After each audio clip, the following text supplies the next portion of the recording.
কেউ বিশ্বাস করছে না আমি মা হতে চলেছি। আমি এমন একটা সাধনা করেছি, সেই সাধনায় ভগবান বাধ্য হয়ে আমাকে সন্তান দিয়ে চেয়েছি। ভগবান আমার ওই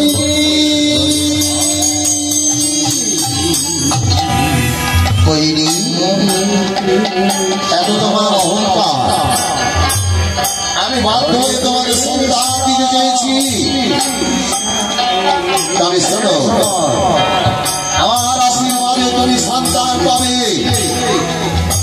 কিন্তু আমি তোমার অভিশাপ